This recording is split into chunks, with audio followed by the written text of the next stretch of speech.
L'information au bout des doigts avec le Nord Info, l'Éveil et Info Laurentide. Au micro, Mathieu Lauca. La ville de Mirabel a décidé d'honorer un de ses grands citoyens, un homme, disons-le, effacé, mais qui a créé des milliers d'emplois à travers le monde, c'est-à-dire le job d'entraîneur de gardien de but. Depuis quelques jours, si vous allez au complexe Val d'Espoir à Saint-Janvier, vous allez voir qu'il y a un espace François Allaire. On a voulu honorer cet homme qui a débuté sa carrière dans ce secteur-là de la ville de Mirabel et on le retrouve au bout du fil. François Allaire, bonjour. Bonjour. Ça a été quoi votre première réaction quand la ville vous a appelé pour être honoré? Vous êtes surtout derrière le décor un peu, là. Vous n'êtes pas beaucoup en avant de la parade.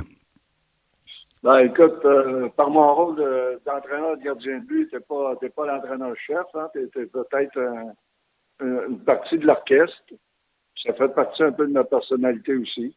Donc, je suis pas quelqu'un qui va être en avant pour diriger, mais j'ai un rôle à faire, puis j'essaie de le faire le mieux possible. Et quand la ville m'a appelé, écoute, moi, je suis natif de Saint-Janvier, et c'est sûr que c'est un honneur pour moi d'avoir un espace là-bas à l'Arena parce que, cette semaine, on a eu la présentation de l'espace François Allaire et ça m'a rappelé beaucoup de souvenirs. Il y avait beaucoup de ma famille qui était là, des amis qui étaient là pour la cérémonie. Et c'est sûr qu'on voit que les pas qui ont été faits dans les 50 dernières années à Mirabel, parce que la ville va fêter son 50e anniversaire bientôt. Ouais. Puis moi, je suis natif de Saint-Janvier, où la ville de Mirabel n'existait pas encore à l'époque. Il n'y avait pas eu d'expropriation en tant que telle concernant l'aéroport de Mirabel. Mm-hmm. Donc, on était dans le secteur de Saint-Janvier et on jouait sur des patinoires extérieurs. Et on grattait la glace avant le match puis entre les périodes. Donc, c'est à ce niveau-là qu'on jouait au hockey à l'époque. Et là, quand tu arrives au complexe du Val d'Espoir, 50 ans plus tard, tu vois les jeunes qui ont un aréna ultra moderne, 2 glaces avec toutes les installations possibles, l'insonorisation, les lumières, tout ça, tu te dis, wow, il y a eu tout un pas en avant de la part de la ville de Mirabel. Oui.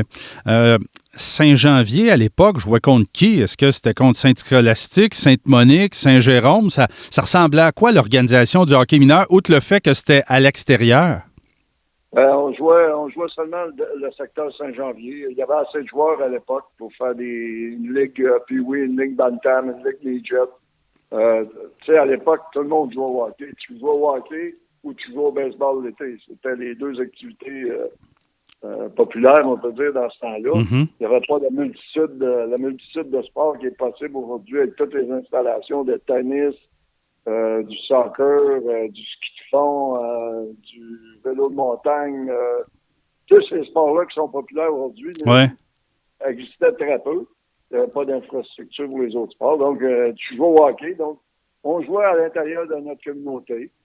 Et ça nous a permis, quand il y a eu la création de la ville de Mirabel, là, de faire une équipe intercité. Là, pour la première fois, tous les joueurs de Mirabel étaient inclus dans une équipe. Donc, il y avait encore du hockey local, on peut dire. Mm-hmm. Donc, Saint-Janvier jouait contre Saint-Scolastique, Saint-Augustin, Saint-Canute. Et il y avait une équipe où on pouvait jouer les deux équipes. On pouvait jouer dans le local, puis on pouvait jouer intercité. Où là, on allait jouer contre les autres villes. Là, on allait jouer contre Saint-Eustache, Rosemère, Sainte-Thérèse.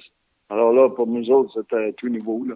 Oui, c'était une autre époque. Mais vous étiez gardien de but à l'époque. Il n'y a pas dû faire chaud à jouer dehors comme gardien de but, là.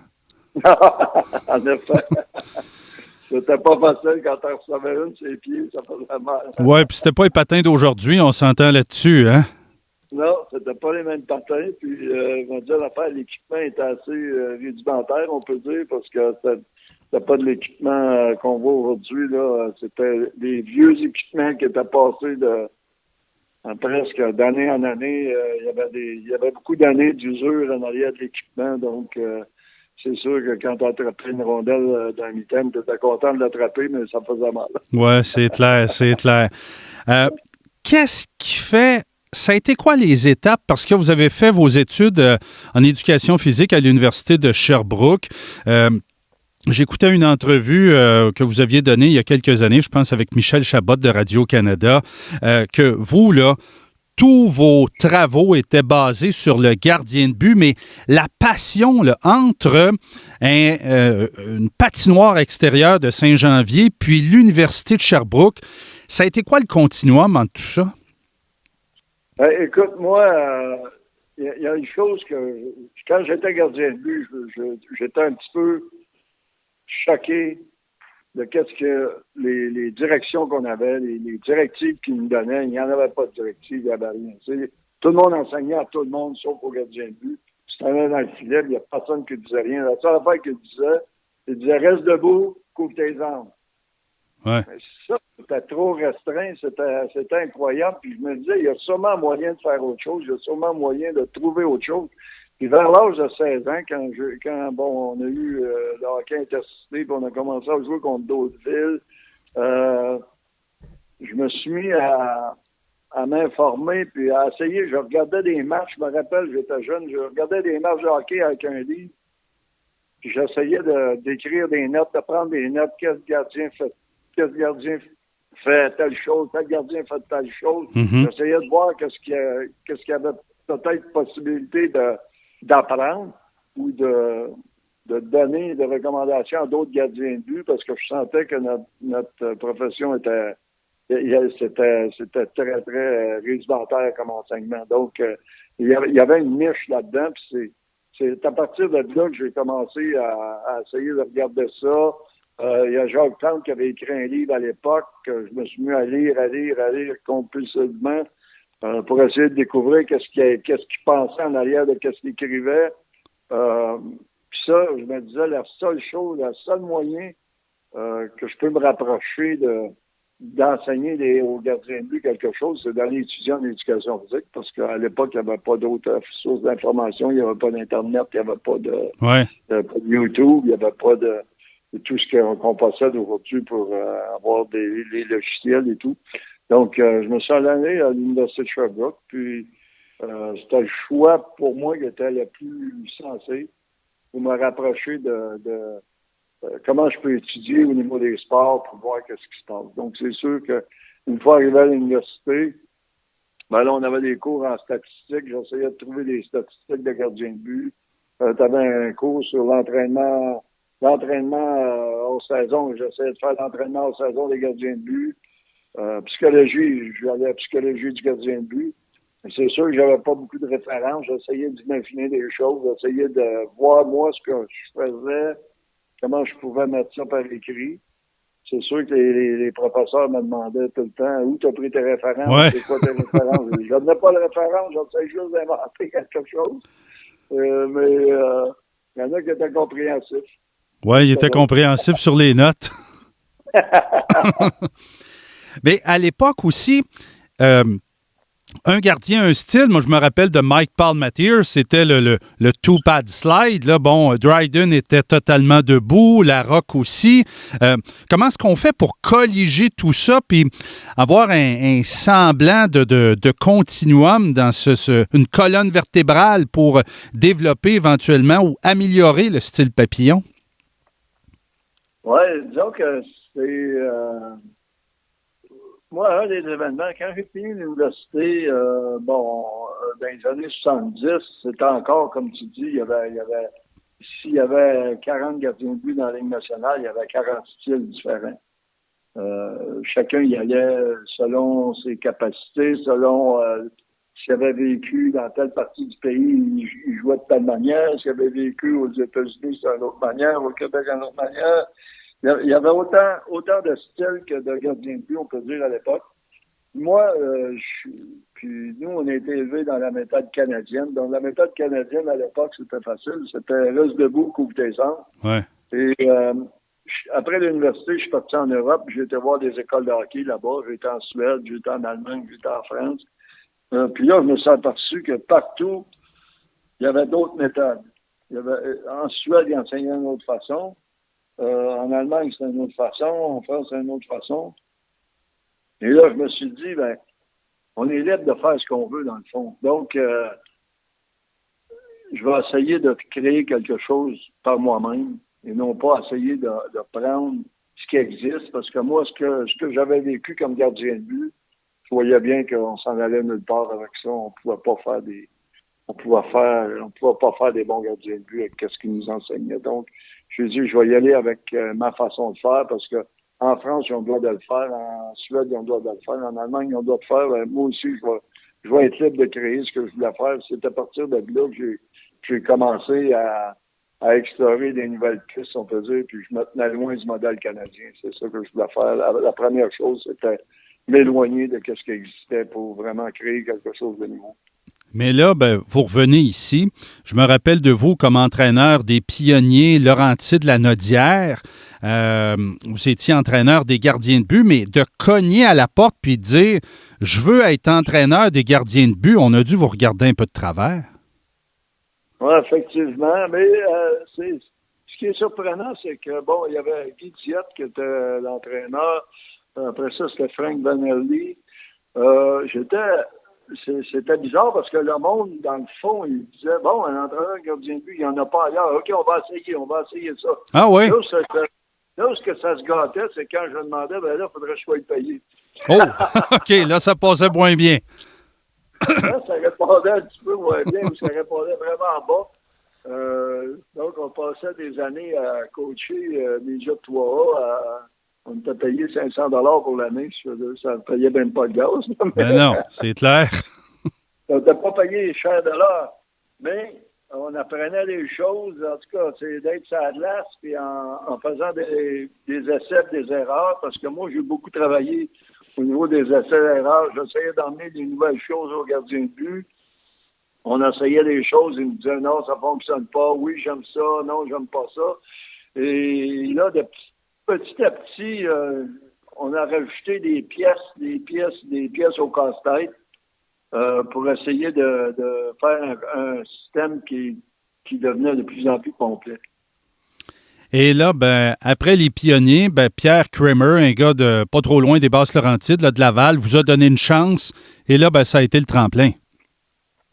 Oui, c'est sûr que ça a été ma chance de mettre les pieds un peu dans l'organisation du Canadien, parce qu'à l'époque, les Canadiens de Verdun appartenaient au gros club.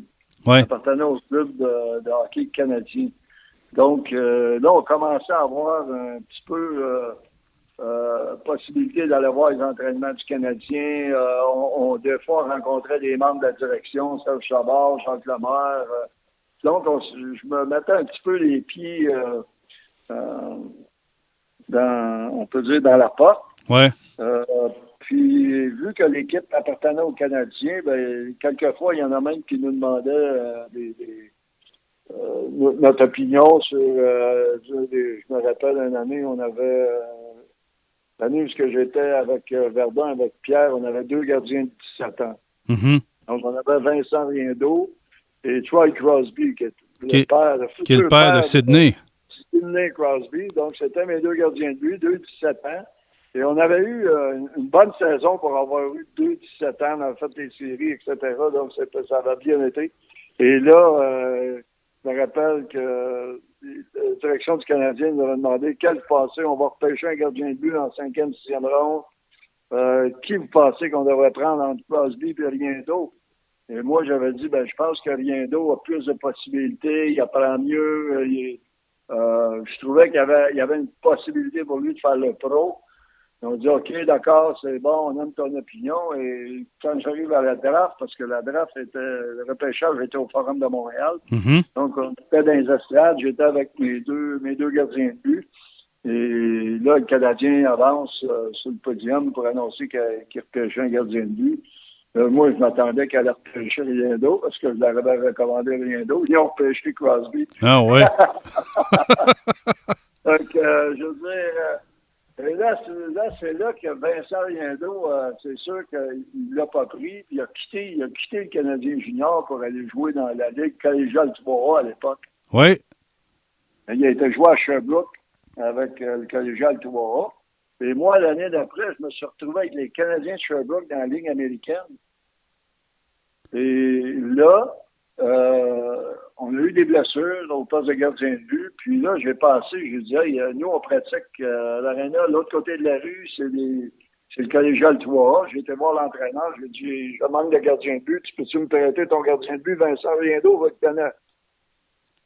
Fait qu'il a dit d'accord. Fait que Vincent, il est venu pendant une semaine. Là, j'ai rappelé André Boudria. J'ai dit, André, je veux pas te choquer, là, mais Vincent Riendo, il joue collégial 3A, mais il arrête plus de rondelles que nos gars dans la ligne américaine. Là. Ah, pour vrai? Et là, bon, on échange des coups de téléphone. Vincent vient à 4-5 reprises s'entraîner avec nous. En fin de compte, on l'a signé free agent. On l'a signé agent libre. Puis, il a fait le Canadien de Sherbrooke une année ou deux après. Et il a eu une carrière dans la Ligue nationale, puis il a eu une carrière en Europe. Donc, ça s'est bien déroulé pour lui. Oui, tout à fait. Il y a une belle carrière, entre autres, avec Saint-Louis, si ma mémoire est bonne. Là. Mais avec Montréal, très peu. Saint-Louis, Boston. Avec Montréal, très peu. Il faut dire qu'il y avait Patrick Roy à l'époque. Oui, mais Vincent, il avait bien fait. Là. Il était dans la Ligue américaine, puis il avait gagné gardien de l'année dans la Ligue américaine à 2 reprises, la meilleure moyenne dans la Ligue. Donc, mais c'est sûr qu'on avait on avait Patrick Roy puis Brian Hayward, qui était le duo de l'heure dans la Ligue nationale. On a remporté 4 années consécutives la meilleure moyenne dans la Ligue. Donc, c'était dur de partir de l'alignement. Mais par contre, il y avait des équipes qui s'intéressaient à Vincent parce qu'il faisait tellement bien dans la Ligue américaine qu'il a eu sa chance avec Saint-Louis. On est en compagnie de François Allaire. C'est un natif de Saint-Janvier et la ville de Mirabel l'a honoré au cours des derniers jours en créant un espace François Allaire au complexe Val d'Espoir qui a été construit quand même il y a à peu près 25 ans, mais qu'on a retapé. On a fait une deuxième glace. Vraiment, c'est un beau complexe. Je parlais en introduction, M. Allaire, de votre apport à créer des jobs, là, dans le fond, entraîneur de gardien de but, je pense qu'il y a même ça dans le novice aujourd'hui, alors qu'il n'y avait pas ça dans la Ligue nationale à l'époque. Mais vous avez aussi influencé les modifications d'équipement de gardien de but. Là. Ça, les jambières droites à peine au-dessus du genou des années 70-80, on n'est plus là et vous y êtes pour quelque chose. Ça a été quoi votre implication? Est-ce que vous alliez voir les compagnies, je ne sais pas moi, Ferland, Bauer à l'époque, Cooper, etc., pour les amener plus loin? Écoute, ce qui s'est passé, c'est qu'à Montréal, on était vraiment choyés. Quand je suis arrivé avec les Canadiens, il y avait un cordonnier qui venait à tous les jours pour réparer l'équipement. Donc, il était très habile. Et il y avait tout le temps des gants qui étaient déchirés. Tu sais, les joueurs d'avant, bon, la paume du gant était déchirée, une épaulette qui était décousue, ou bon. Fait que lui, il prenait la commande. Tous les jours, il venait, puis il ramassait l'équipement, puis il allait faire ça dans son atelier, puis il revenait.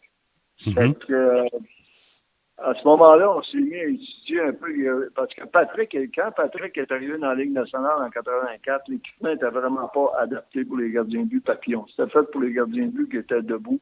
Donc, quand Patrick allait par terre, je regardais ses pantalons n'étaient pas ajustés. Il y avait tout le temps une ouverture entre les jambes. Souvent, il allait papillon au bon moment, en bonne place. Et l'équipement n'était pas propice à arrêter la rondelle. Donc, la rondelle pouvait glisser entre ses jambes. Et là, on a demandé au cordonnier en question, peux-tu faire quelque chose? On aimerait ça, là, que quand il va par terre, ses culottes puissent se toucher au milieu pour pas laisser passer la rondelle. Ça fait qu'il nous a arrangé un système. Après ça, on a commencé à développer au niveau du coude, on a développé au niveau des épaules, on a travaillé au niveau du gant, on a travaillé au niveau du bloqueur pour protéger le doigt. Donc, petit en petit, on faisait des petites modifications. Là. Moi, je dirais que c'était artisanal pas mal. Mais les compagnies d'équipement, ils venaient nous voir, ils nous demandaient des choses, ils posaient des questions, c'est sûr qu'ils posaient des questions. Et c'était plus eux qui venaient nous voir que nous, on allait voir. Les autres, ils venaient voir qu'est-ce qui se passait. Et là, à un moment donné, c'est sûr que j'ai eu une bonne relation avec Coro. L'affaire, ils m'ont signé comme un consultant. Et à ce moment-là, j'ai vraiment commencé à donner des informations sur qu'est-ce que je trouvais qui pouvait être important pour un gardien de but. Surtout que je sentais que le mouvement papillon devenait de plus en plus populaire. Puis c'est comme ça qu'on devait arrêter les rondelles. C'est même qu'on arrêtait le plus de rondelles. Donc là, on a commencé vraiment à bâtir l'équipement de cette façon-là.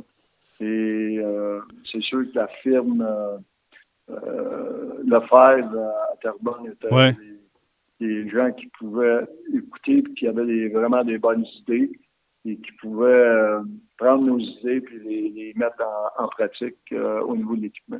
Et les gardiens étaient rendus tellement gros qu'à un moment donné, la Ligue nationale s'est mise à mettre des restrictions sur les largeurs de jambières, etc., parce que là, ça n'avait plus de bon sens, là, hein?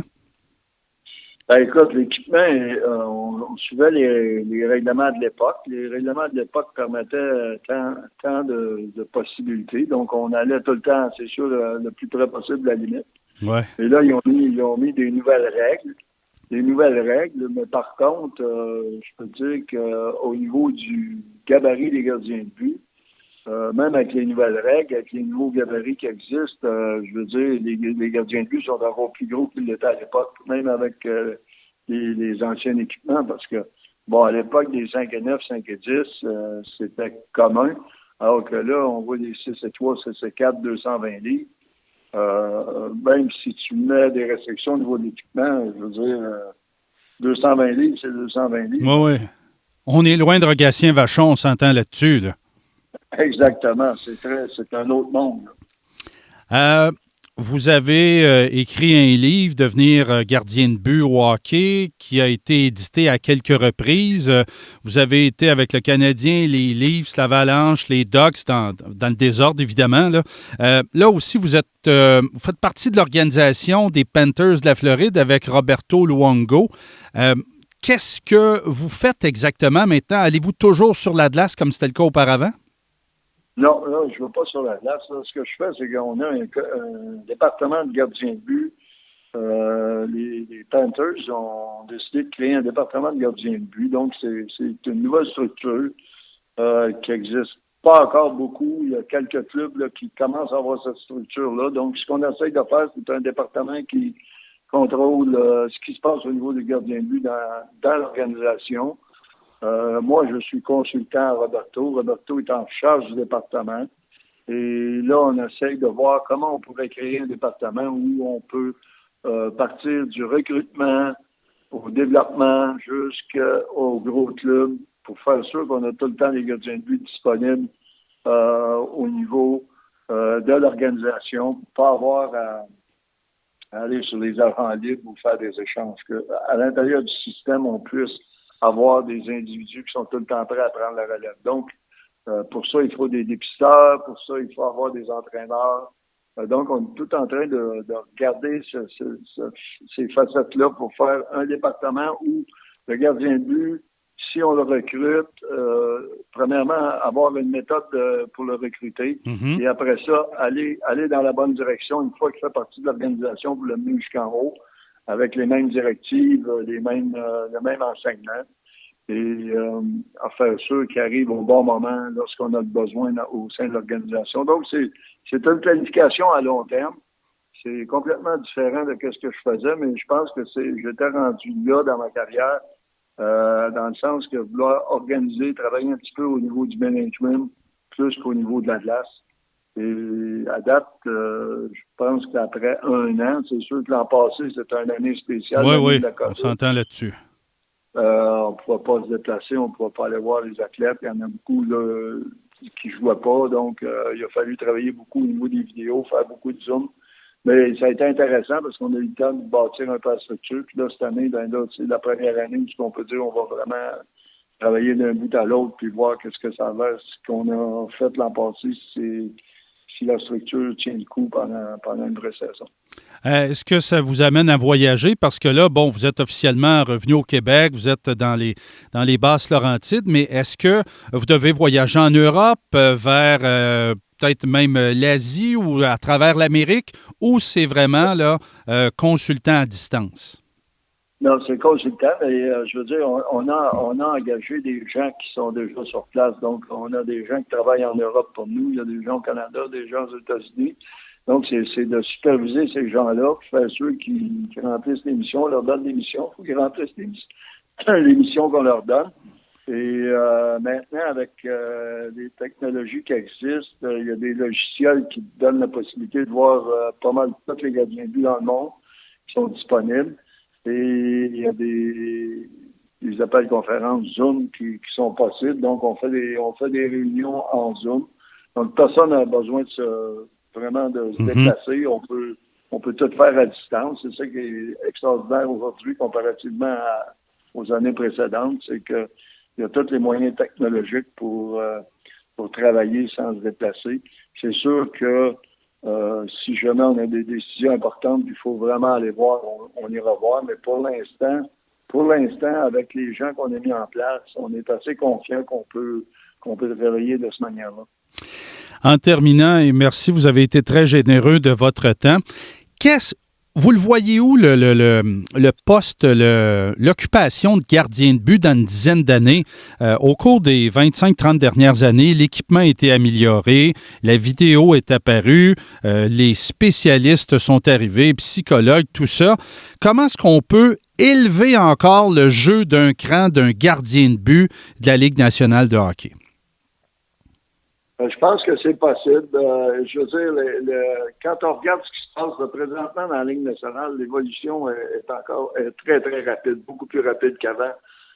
Pourquoi? À cause de l'Internet. C'est que s'il y a quelque chose de nouveau qui arrive au niveau d'une situation, puis un gardien de but qui joue d'une telle manière puis qui a du succès, ça prend même pas une année, ça prend 6 mois, puis tout le monde est au courant, puis tout le monde le fait. Donc, ça veut dire qu'il y a un effet d'entraînement. Plus qu'il y a des gens qui arrivent avec des nouvelles idées, plus les nouvelles idées sont en mesure d'être appliquées presque automatiquement au niveau de la Ligue nationale, la Ligue américaine, les juniors, les midget war.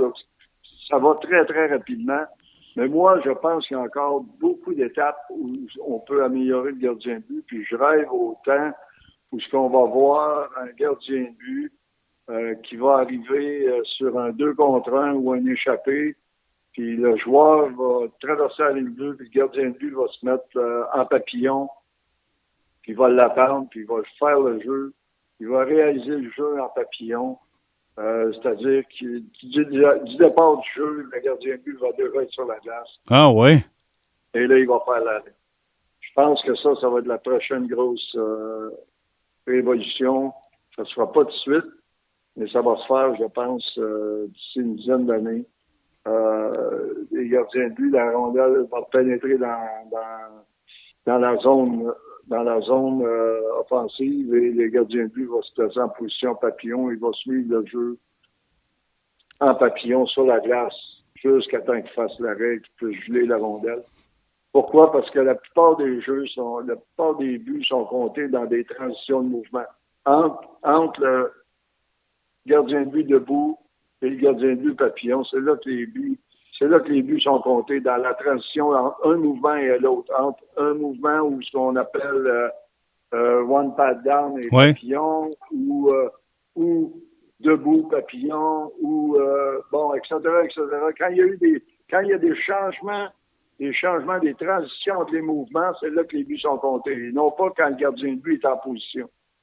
Donc, je pense qu'on va éliminer des mouvements encore, on va rendre ça encore plus facile. Et je pense que ça va être ça la prochaine révolution. Il va falloir qu'il y ait quelqu'un qui le teste, quelqu'un qui va le tester en match, qui va réussir. Et là, ça va faire un effet d'entraînement sur les autres. Est-ce qu'il va falloir modifier encore l'équipement pour que les patins soient encore plus ajustés à des déplacements rapides? Exactement. Je pense que il y a de l'amélioration à faire au niveau des jambières. En tout cas, la partie qui touche sur la glace et la lame du patin qui sert à la propulsion. Il va y avoir des choses qui vont être à modifier là-dessus si jamais cette façon de faire devient une réalité. Visionnaire jusqu'à la fin, François Allaire. Merci pour cet entretien, c'est fort apprécié. Hey, ça m'a fait plaisir. Merci beaucoup de votre appel. François Allaire, entraîneur de gardien de but que la ville de Mirabel vient tout juste d'honorer.